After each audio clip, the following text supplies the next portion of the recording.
25 জুলাই 2024। সারা দেশে কারফিউ আর টানা ইন্টারনেট ব্ল্যাকআউটের অষ্টম দিন। পুরো বিশ্ব থেকে বিচ্ছিন্ন করে ফেলা বাংলাদেশে তখন চলছিল এক নজিরবিহীন অপারেশন কাভার আপ। দিন যত গড়াচ্ছিল, আন্দোলনের সহস্রাধিক নিহতের প্রকৃত সংখ্যা ধামাচাপা দিতে এবং রাজপথের আগুন নেভাতে রাষ্ট্রযন্ত্র নেমেছিল তাদের চরম ও নির্মম দমনপীড়নে। 25 জুলাইয়ের দিনটি ছিল সেই ক্র্যাকডাউন আর মনস্তাত্ত্বিক চক্রান্তের এক কালো ইতিহাস। 25 জুলাই সকাল থেকেই রাজধানীর অলিগলিতে শুরু হয় তথাকথিত ব্লক রেইড। কোনো পরোয়ানা ছাড়াই বাসাবাড়িতে ঢুকে ধরে নিয়ে যাওয়া হচ্ছিল সাধারণ ছাত্র, তরুণ ও সাধারণ নাগরিকদের। যাত্রাবাড়ি, রামপুরা, উত্তরা কিংবা সাভার, প্রতিটি এলাকা রূপ নিয়েছিল আতঙ্কের উপত্যকায়। মানবাধিকার সংগঠনগুলোর তথ্যমতে এই দিনেই গ্রেপ্তার সংখ্যা ছাড়িয়ে যায় কয়েক হাজার। শিক্ষার্থীদের অপরাধ একটাই, তারা কোটা সংস্কার ও অন্যায়ের বিরুদ্ধে কথা বলেছিল। ডিবি কার্যালয়ের সামনে স্বজনদের কান্না আর আকুতিতে বাতাস ভারী হয়ে ওঠে। অন্যদিকে হাসপাতালের বেড থেকে তুলে নিয়ে যাওয়া আন্দোলনের মূল সমন্বয়কদের উপর চলতে থাকে নজিরবিহীন মনস্তাত্ত্বিক ও শারীরিক নির্যাতন।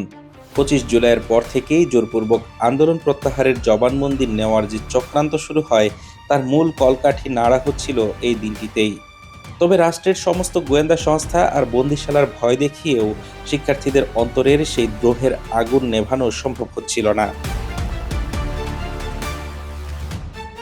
ইন্টারনেট না থাকলেও 25 জুলাই জাতিসংঘের মানবাধিকার বিষয়ক সংস্থা সহ আন্তর্জাতিক সম্প্রদায়ের তীব্র চাপ আসতে শুরু করে তৎকালীন সরকারের উপর। হেলিকপ্টার থেকে গুলি, সাউন্ড গ্রেনেড ও তাজা বুলেটের ব্যবহারে বিশ্বব্যাপী তীব্র নিন্দার ঝড় ওঠে।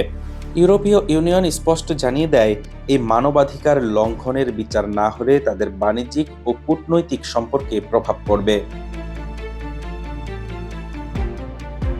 25 জুলাই এসে সরকার এটা স্পষ্ট করার চেষ্টা করেছিল যে পরিস্থিতি নিয়ন্ত্রণে, কিন্তু রাজপথের এই থমথমে নীরবতা কোনো শান্তির নিদর্শন ছিল না।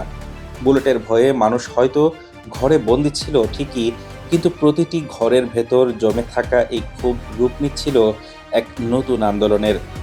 কারফিউ দিয়ে যে রাজপথ ফাঁকা করা হয়েছে, সেই রাজপথেই যে সাধারণ মানুষ ফের আছড়ে পড়বে, তার হিসাব হয়তো রাষ্ট্র তখনও মেলাতে পারেনি। কারফিউর কঠোরতার আড়ালে শত শত শহীদের রক্ত মুছে ফেলার চেষ্টা করেছিল তারা, কিন্তু তারা বুঝতে পারেনি যে রক্তের দাগ ঢাকা বিশ্ববিদ্যালয়ের রাজপথ থেকে শুরু করে বাড্ডা, যাত্রাবাড়িতে ছড়িয়ে পড়েছে, তা মুছে ফেলার ক্ষমতা কারোর নেই। 25 জুলাইয়ের সেই আতঙ্কিত রাত্রি মূলত জানান দিচ্ছিল সামনে আসছে আরো বড় এক ঝড়ের দিন। হাফিজুর রহমান তুষার, ঢাকা টুডে।